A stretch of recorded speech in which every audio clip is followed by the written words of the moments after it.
Hi, hello, good evening everyone. By the way, our topic for today is found in the book of Matthew.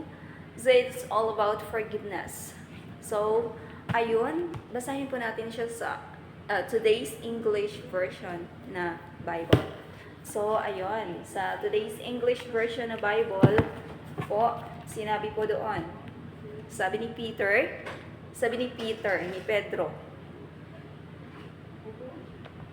sabi niya, Then Peter came to Jesus and asked, Lord, if my brother keeps on sinning against me, how many times do I have to forgive him? 7 times? Is it 7 times? Sabi niya. Sabi ni Jesus, no, not 7 times, answered Jesus, but 70 times 7. So, ito po ay hindi ibig sabihin na bibilangin mo yung pagpapatawad mo. So, ibig sabihin lang nun, ang pagpapatawad ay unlimited. So, hindi mo bibilangin. Hindi siya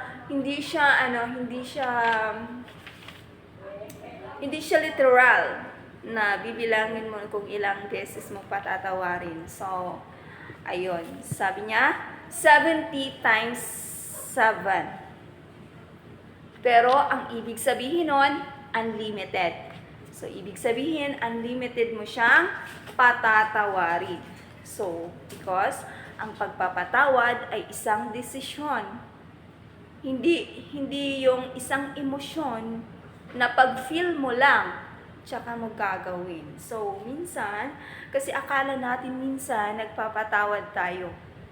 Pero ang totoo, kapag naungkat, nagkasala na naman siya sa iyo, magagalit ka na naman sa kanya. So, hindi yun yung tunay na pagpapatawad. So, ang tunay na pagpapatawad ay ni-release mo yung forgiveness mo. Ni-release, sabi dito sa Google, sabi Google, forgiveness is an act of letting go. Of letting go of anger, resentment, or other negative feelings towards someone who has wronged you. Okay? So, hanggat hindi ka nagpapatawad, hanggat hindi mo siya pinapakawalan sa puso mo, mananatiling tinik yan sa'yo. So, hanggat hindi ka nagpapatawad, para kang ibon na nakakulong sa hawla. Nakakulong sa hawla. And suddenly realize that that ibon pala is you. Okay? Na akala mo, sila yung pinapahirapan mo. Pero actually, yung sarili mo pala yung nahihirapan. So, ang sarili mo pala yung kinukulong mo. So, ilang beses ba tayo dapat magpatawad? Unlimited. Unlimited. This is God's revelation to me. So, ayun. This is God's revelations. Dapat magpatawad ng unlimited. Okay? Thank you for listening.